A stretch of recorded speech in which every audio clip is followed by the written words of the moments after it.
The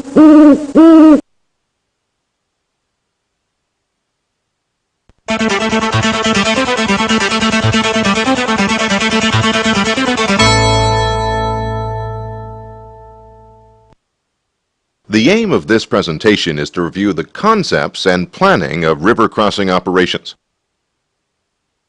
This demonstration has been designed to illustrate the planning process for assault river crossing operations. The planning process is relatively simple and is based on a logical analysis.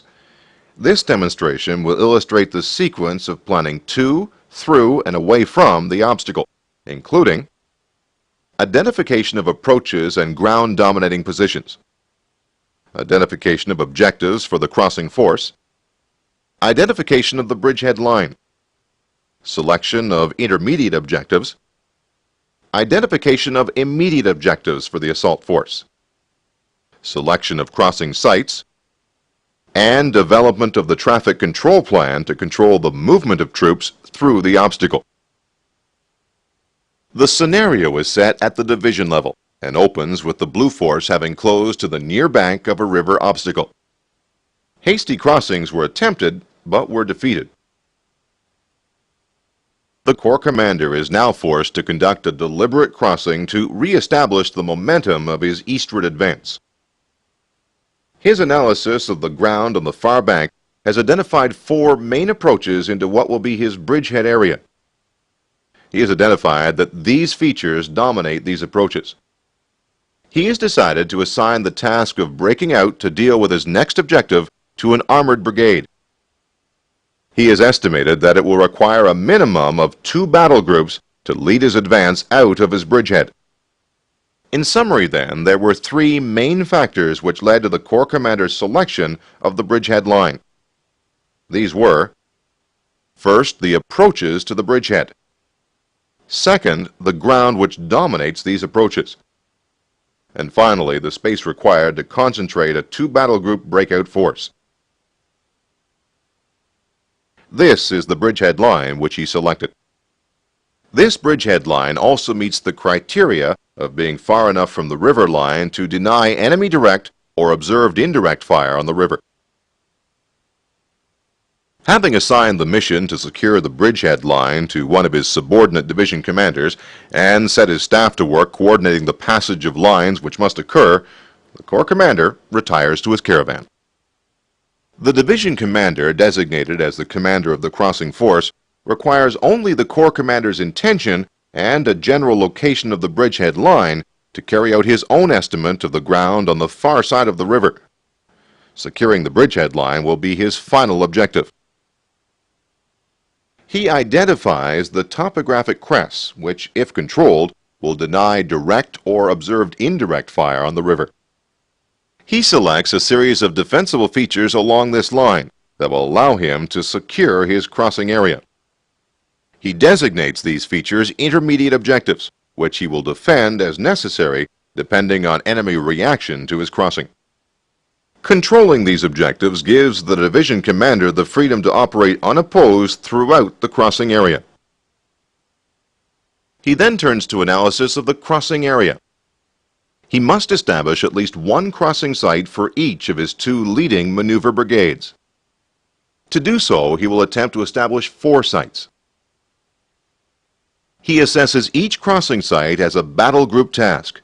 This will assure sufficient combat power on the far bank to secure the intermediate objectives and exploit to the final objective. This maneuver plan permits him to assign brigade tasks and boundaries, and is the basis for the development of supporting plans. Battle procedure can now commence. The crossing force commander considers the 5 phases of any crossing operation in the development of his plan. These phases are: the approach to the river, the crossing of the river to seize footholds, seizure of the intermediate objectives, seizure of the bridgehead final objective line, and the breakout from the bridgehead. His main effort will be to his front. Therefore, he must plan to dominate vulnerable areas on his flanks which he is unable to secure with his assault force. He notes that air and aviation resources as well as reconnaissance forces will be needed for this task. Considering the threat which he is likely to face on the far bank and the likelihood of counterattack of his crossing operation, he takes the following decisions. To cross under the cover of darkness, to develop his main effort in the south, and to seize the intermediate objectives by first light. These decisions are sufficient for his staff to proceed with the development of his tactical plan. Let us now consider the planning which the engineer commander must undertake. His role is to provide the technical solution to support the division commander's tactical plan. Remember, the overall aim is the maintenance of momentum across the obstacle. The engineer commander must be prepared to provide specialist advice to balance the requirements for success in the tactical plan and the technical reality that is practicable. His advice will focus on the obstacle crossing operations, engineer capabilities, timings, and risk. Specifically, his responsibilities in the assault phase are reconnoitering and defining potential crossing sites, including associated assembly areas, routes, and waiting areas, determining ferry and bridge support requirements for the bridgehead force, coordinating crossing sites with the assault echelon commander, providing for the manning of boats, boat offloading points, and boat inflation points, supporting fording and snorkeling areas, including clearing and maintenance of the far bank exits, breaching any obstacles on the far bank waterline which hinder the landing of assault boats and vehicles, providing the water safety organization, providing engineer support to the assault force. As the crossing force moves into the bridgehead and seizes the intermediate objectives, he becomes responsible for continuing or closing out the ford and snorkel sites, preparing, operating, and maintaining ferry and/or bridge sites, continuing the operation of the safety organization, supporting the crossing force in the bridgehead by breaching obstacles, assisting with field protection, emplacing obstacles for flank protection, and route maintenance. For the purposes of this demonstration, the engineer commander was able to meet most of the division commander's goals. It was confirmed that 4 assault boat sites could be established. This provides 2 boat sites in each assault brigade area. Each assault boat site would be organized to provide sufficient lift for 1 company in a single wave. The equipment and manpower available permitted the establishment and operation of either 4 ferry or 2 ferry and 1 bridge sites. The engineer commander recommended the use of 2 ferries in each brigade area initially. When the intermediate objective is secured, this will be reduced to a single ferry in the northern brigade sector, and a bridge will be established in the southern sector to support the commander's main effort. 1 ferry will be retained in reserve when the bridge is established. The solution to the crossing problem will always involve a degree of risk, usually both tactical and technical. The principle which must be observed is that the tactical plan is preeminent. The maneuver commander is responsible to make the decisions which balance the risks attendant on whether or not the principles applicable in the planning process are observed. In this case, the decision to transition from a ferry to bridge early in the operation to permit a faster buildup comes with the associated risk of destruction of this bridge by the enemy. The commander is therefore making a trade-off between protection of his crossing resources and the need to maintain momentum. The engineer commander's tasks are not confined to those posed by the actual crossing operation. He is also responsible to ensure adequate support of his commander in the bridgehead area and on the approach to the river. In principle, only the bridgehead area tasks should be assigned to the engineers organic to the crossing force. The engineer tasks in support of the approach and crossing should be the responsibility of higher level or force-in-place engineers. Let us now consider the main responsibilities of the commander of the force in place. First, the commander of the force in place is responsible to provide current intelligence based on his detailed knowledge of the enemy. This collated reporting, coupled with information gained from such activities as patrolling and electronic warfare operations, will provide the crossing force commander with a better comprehension of the enemy's capabilities and intentions on the far bank. The commander of the force in place occupies the real estate in which the crossing force must assemble and conduct its approach to the river. This implies that he must participate in the coordination and regulation of movement. Third, it will be normal for the commander of the force in place to provide direct support to the crossing, including fire support, engineer support, traffic control, medical support, recovery assistance, and air defense coverage. Further, all of the resources of the Corps and those which can be acquired from higher levels of command will be applied to support the crossing, and on its success, the continuation of the advance.